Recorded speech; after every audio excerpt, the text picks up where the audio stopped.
de literatura, né, e memórias, e aí no caso as memórias da luta contra a ditadura no Pará e o lançamento do livro Memórias Políticas, que fala desse assunto.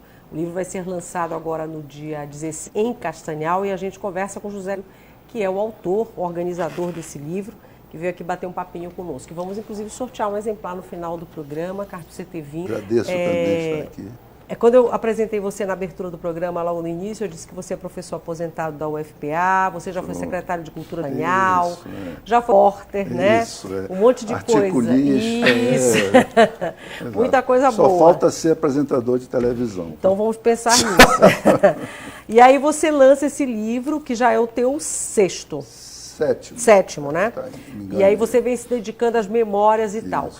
E esse livro é também a memória da ditadura que você fez meio que a gente pode dizer em parceria com a Laís Salles, porque a história é dela. Exatamente. Conta um pouquinho pra gente então sobre esse projeto, perfeito, como é que surgiu isso, quem é a Laís?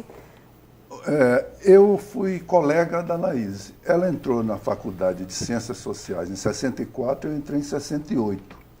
2 anos bem distintos, não, distintos e simbólicos, o início da ditadura e o AI-5. Pois é, então.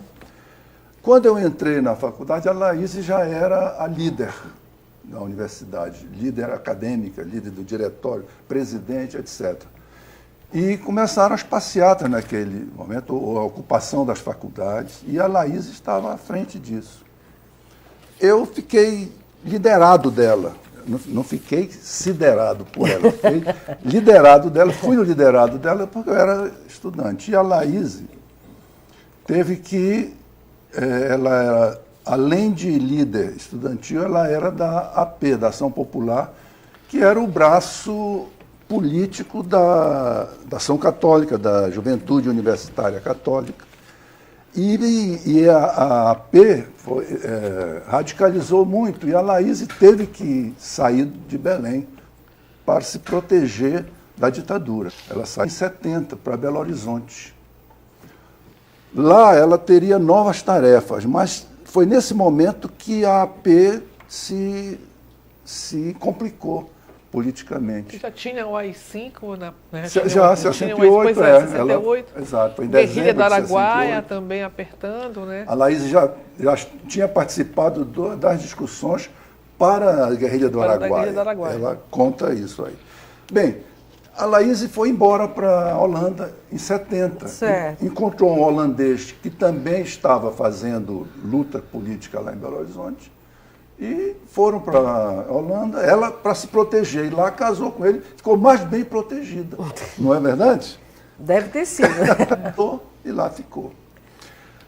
Assim, os anos eu reencontro a Laís aqui em Belém. Ela já casada, os filhos ficaram na Holanda, ela veio ela morar aposentada aqui. Ele também, né? Também. Acho que foi quando eles vieram para cá, estavam no Mosqueiro, né? Eu acho Exato. que era isso.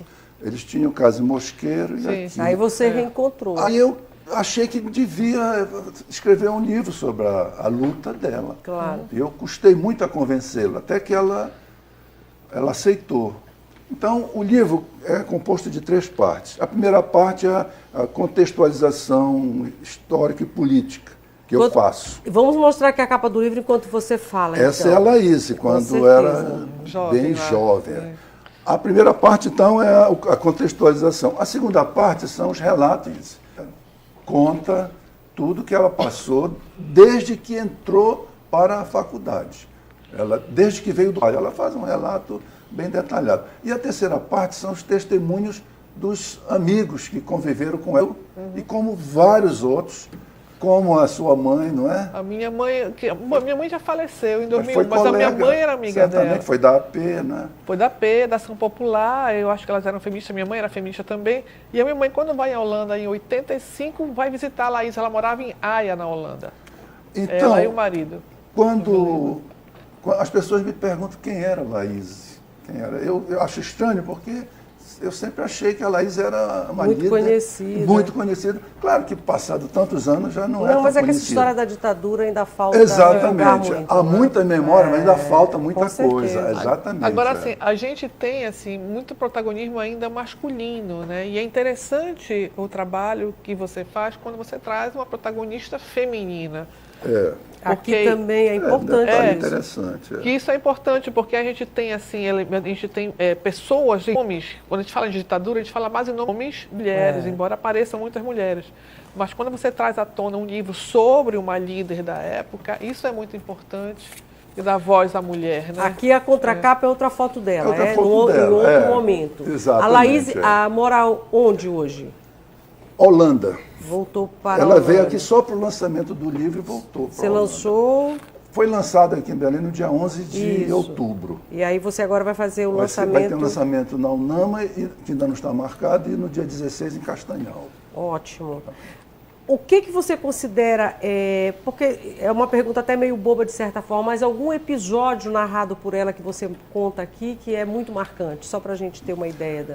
Olha, eu lembro sempre de uma frase do Caetano Veloso, que ele diz que depois que ele publica um disco, ele não quer mais saber nem ouvir nada.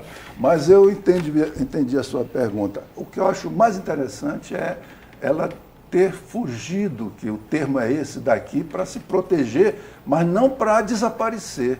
Ela fugiu para integrar um novo polo de luta, que não deu certo. Para mim, esse é o ponto central. Ela fugiu num caminhão que ela não sabia que... Ela foi colocada num caminhão que era alguém aliado da AP que levou para Horizonte. Porque era que as Era coisas, assim, né? Você era- não sabia quem era quem. Época do AI-5. É. Ela conta coisas na faculdade, é muito interessante.